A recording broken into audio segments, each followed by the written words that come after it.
একুশে জুলাইয়ের ধর্মতলার সভামঞ্চ থেকে বাংলার সংস্কৃতি, ভাষা এবং স্বাভিমানের পক্ষে আরও একবার গর্জে উঠলেন তৃণমূল সুপ্রিমো মমতা বন্দ্যোপাধ্যায়।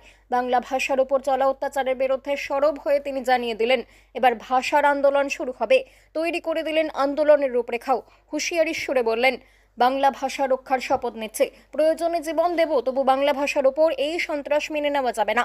তৃণমূলের দর্শন একটাই, বাম বিজেপির বিসর্জন। 27শে জুলাই নানুর দিবস থেকে শুরু হোক প্রতিবাদ, মিটিং মিছিল করুন, 26শে নির্বাচন পর্যন্ত এই আন্দোলন চলবে। বাংলার ভাষা এবং সংস্কৃতির ওপর কোনো আঘাত সহ্য করা হবে না। কোনো পরিযায়ী পরিবারের ওপর যদি অত্যাচার হয়, তাদের পাশে দাঁড়ান।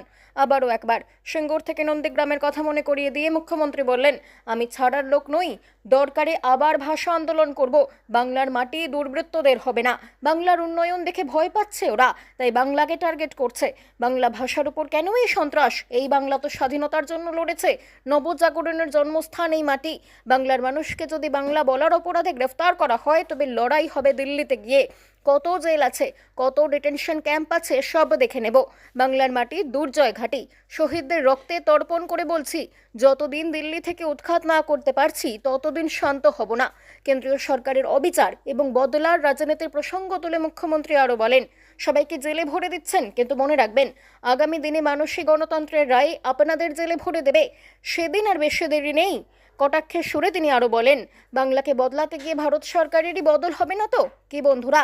বাংলায় তো বদল হয়ে গিয়েছে, দিল্লিতে বদল করতে হবে, ছক্কা মারতে হবে, বিজেপিকে একেবারে বোল্ড আউট করতে হবে, আর সিপিএমকে মহাশূন্যে পাঠাতে হবে।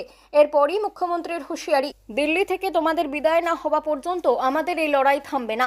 21-এর মঞ্চ থেকে জনতার উদ্দেশ্যে 26-এর বার্তা স্পষ্ট করে দিলেন মুখ্যমন্ত্রী। ভোটের দামামা বাজিয়ে মমতা বন্দ্যোপাধ্যায় কর্মীদের হাতে তুলে দিলেন একাধিক অস্ত্র। দলনেত্রীর অবস্থান স্পষ্ট, ভিন রাজ্যে বাঙালিদের উপর অত্যাচার যেমন সহ্য করা হবে না, তেমনি ভোটার তালিকায় কোনো রকম কাটাছেঁড়া করলে জোরালো আন্দোলন হবে। দরকারি নির্বাচন কমিশন ঘেরাও হবে। তার ভাষায়, বাংলায় একজন ভোটারেরও নাম বাদ পড়লে আন্দোলন হবে। দরকারি দিল্লি রাজ্যের পতন ঘটাতে হবে, দিল্লিতে গিয়ে আন্দোলন হবে, কমিশন দপ্তর ঘেরাও করতে হবে। বাংলায় অনুপ্রবেশ নিয়ে কুৎসা করছে বিজেপি। অভিযোগ করা হচ্ছে 17 লক্ষ রোহিঙ্গা বাস করছে পশ্চিমবঙ্গে। 21-এর মঞ্চ থেকে বিজেপির এই অভিযোগের পাল্টা সুর চড়ালেন মুখ্যমন্ত্রী। তিনি বললেন, একটা নোটিফিকেশন লুকিয়ে বানিয়ে বিজেপি শাসিত রাজ্যে পাঠিয়ে বলা হচ্ছে, যাকে সন্দেহ হবে, বাংলায় কথা বলবে, তাকে অ্যারেস্ট করবে, ডিটেনশন ক্যাম্পে রেখে দেবে 1 মাস। বাংলায় নাকি 17 লক্ষ রোহিঙ্গা রয়েছে। সারা পৃথিবীতে রোহিঙ্গাদের সংখ্যা কত? ইউএন বলছে 10 লক্ষ। কোথায় পেলেন 17 লক্ষ? জাতীয়তাবাদী ইস্যুতে মুখ্যমন্ত্রীর বক্তব্য, অপারেশন সিঁদুরে পাক অধিকৃত কাশ্মীর দখল করা গেল না কেন? আসলে প্রধানমন্ত্রী নরেন্দ্র মোদী মার্কিন প্রেসিডেন্ট ডোনাল্ড ট্রাম্পের কথায় চলেছেন।